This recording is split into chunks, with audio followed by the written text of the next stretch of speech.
Hi, I'm Sarah Thompson, and I want to share how I dealt with my toxic in-laws. I'm a 28-year-old marketing executive, and until recently, I thought I had the perfect life. A dream job, a loving husband named Michael, and our adorable newborn son, Ethan. But as I soon discovered, perfection is an illusion, especially when you marry into a family like Michael's. The cracks first appeared at our wedding. I should have seen the red flags, but love makes you blind, right? Sarah, dear, that dress is interesting. I hope you're not planning on keeping that figure after the honeymoon, my mother-in-law, Linda said with a sickly sweet smile. I laughed it off, but Michael squeezed my hand and whispered, Mom, Sarah looks beautiful. Knock it off. It was just the beginning. Fast forward to Ethan's birth, and the comments escalated. Are you sure you're feeding him enough? He looks a bit small, Linda would remark, peering into this crib. He's perfectly healthy, Linda. The pediatrician said so. I'd reply, gritting my teeth. But it wasn't just her. Michael's sister Jessica was constantly around, offering her unsolicited advice. You know, Sarah, if you're struggling with motherhood, I'd be happy to take Ethan for a few days. I've always wanted a baby. I held Ethan a little tighter and forced a smile. Thanks, Jess, but we're doing just fine. Then there was Robert, my father-in-law, the puppet master of this dysfunctional family circus. He loved to lecture about family legacy and the importance of presenting the united front. Thompson men are made of stern stuff, he'd bellow. That boy needs discipline from day one. Every time Robert spoke, I saw Michael tense up. There was history there, but Michael would brush it off whenever I asked. Things finally came to a head when Robert announced he was organizing a grand family photo shoot to celebrate Ethan's birth. We need to show the world what a strong, successful family we are, he declared one night over dinner. I could feel the tension in the room. Linda fiddled with her pearls, Jessica smirked, and Michael looked like he wanted to disappear. Do we really need to do this, Dad?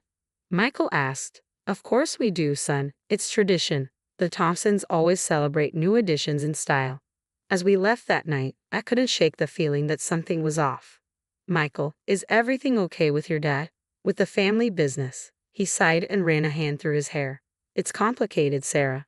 Let's just get through this photo shoot, okay? I nodded, but deep down, I knew this picture-perfect facade was about to crack, and I had no idea just how ugly things would get. All I knew was that I would do anything to protect my little family. Little did I know that photo shoot would be the catalyst that exposed the rot at the core of the Thompson family. But that's a story for another day. If you want to hear what happened next, remember to like and subscribe. The day of the photo shoot arrived, and the tension was palpable. We gathered at Robert and Linda's sprawling mansion, all dressed to the nines like some twisted version of a Norman Rockwell painting. Sarah, darling, you look adequate, Linda commented, eyeing my outfit. Though perhaps a touch of lipstick wouldn't go amiss. I bit my tongue and focused on soothing Ethan, who was fussing from all the commotion. Michael was unusually quiet, his jaw clenched as he helped the photographer set up.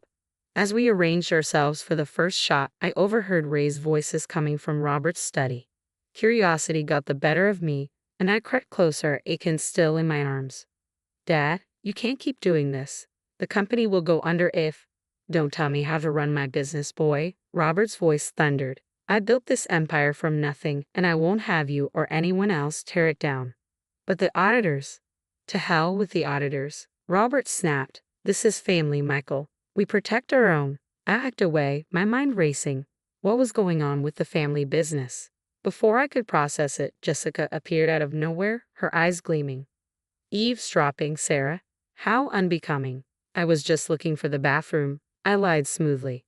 She smirked. Of course you were. Come on, they're waiting for us. The photo shoot was a nightmare. Ethan wouldn't stop crying. Linda kept making snide comments about my parenting, and Michael looked like he wished he could vanish. During a break, I took Ethan to a quiet room to feed him. As I was burping him, Robert entered with a bottle of water in hand. Here, let me help, he said, reaching for Ethan's bottle on the nightstand. Something about his tone made me uneasy. I watched in horror as he quickly unscrewed the cap and sprinkled white powder into it. What are you doing? I demanded, clutching Ethan protectively. Robert's face was calm, too calm. Just a little something to keep him quiet for the photos. It's harmless, I assure you. Are you insane? I shouted, my voice carrying into the hallway. You're trying to drug my baby. Michael burst into the room. followed by Linda and Jessica. "What's going on?" Michael asked, his voice tight with concern. "Your father just tried to drug Ethan." I was shaking with rage. "Dad, is this true?" Michael's face had gone pale. Robert scoffed. "Don't be dramatic, Sarah. It's just a mild sedative. We need these pictures to be perfect." "Perfect? You're willing to drug an infant for a photo?" I couldn't believe what I was hearing.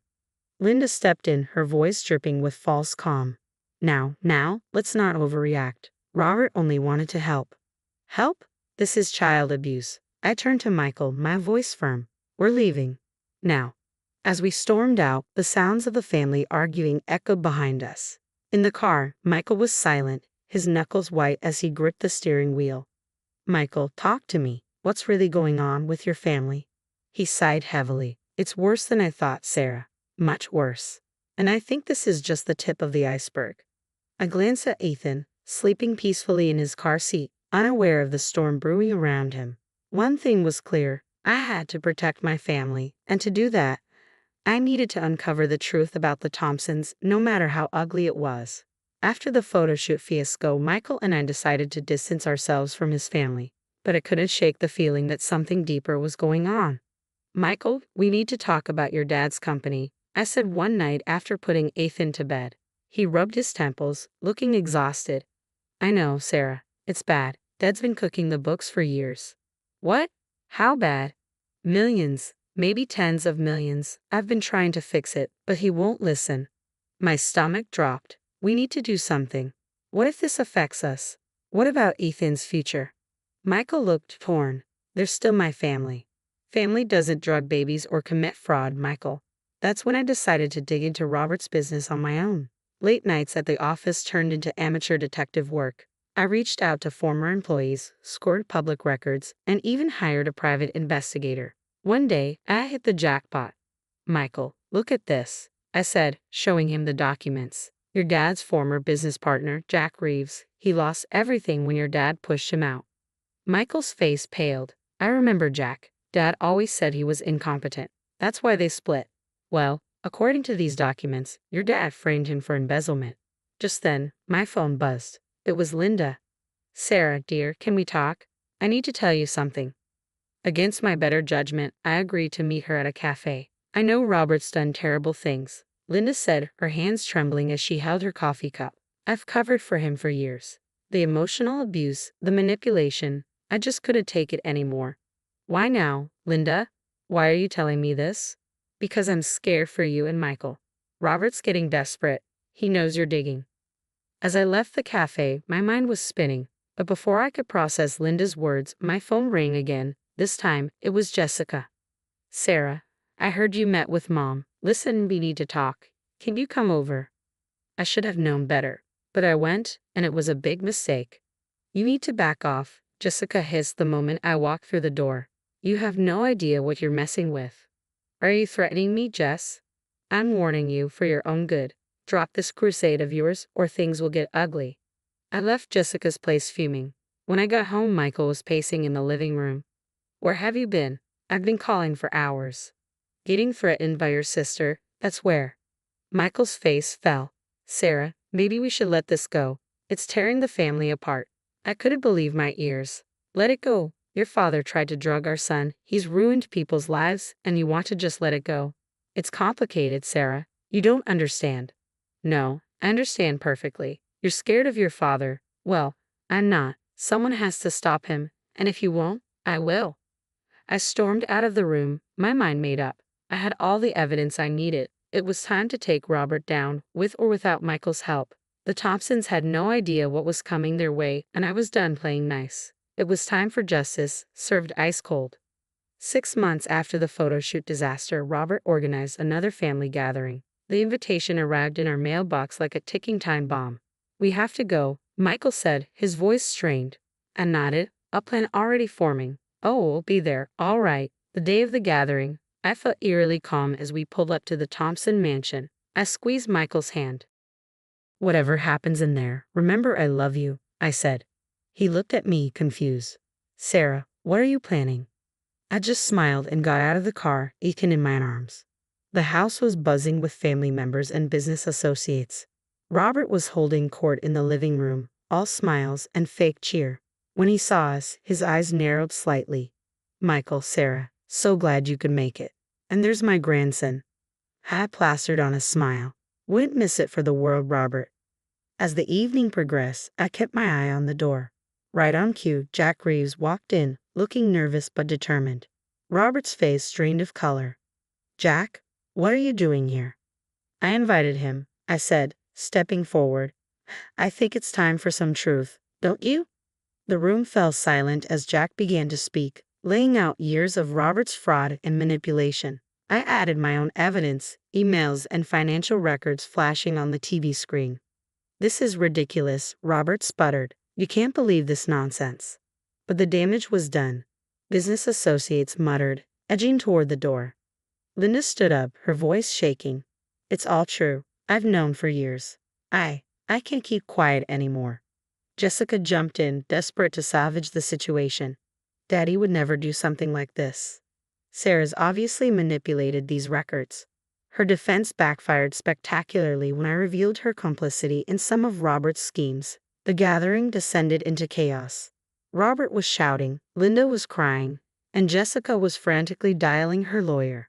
In the midst of it all, Michael turned to me, his eyes wide. You did all this? I nodded, holding Ethan close. Someone had to. As we left the crumbling Thompson empire behind, I felt a weight lift off my shoulders. A year later, life looked very different. Robert's company was under federal investigation, and he was facing potential jail time. Linda had filed for divorce and was in therapy, finally breaking free from decades of abuse. Jessica, her reputation in tatters, had moved across the country. Michael and I focused on our own little family, our careers flourishing now that we were free from the toxic Thompson influence. We kept minimal contact with Michael's family, prioritizing Ethan's safety and our own peace of mind. As I watched Ethan play in our backyard, I reflected on the past year. It hadn't been easy, but standing up to the Thompsons was the best decision I ever made. Sometimes, the only way to deal with toxic people is to cut them out completely and let karma do its work. In the end, living well really is the best revenge. The story has come to an end, but now I have a question for you. If you discovered your in-laws were involved in illegal activities that could potentially harm your child, would you expose them, even if it meant tearing your spouse's family apart? What would you do in Sarah's shoes? Share your thoughts in the comments below. Your opinions matter, and I'd love to hear how you'd handle such a complex family situation. If you enjoyed this story of justice and standing up against toxic behavior, please hit that like button. It really helps support the channel. And don't forget to subscribe for more compelling stories of triumph over adversity. Thanks for watching, and I'll see you in the next video.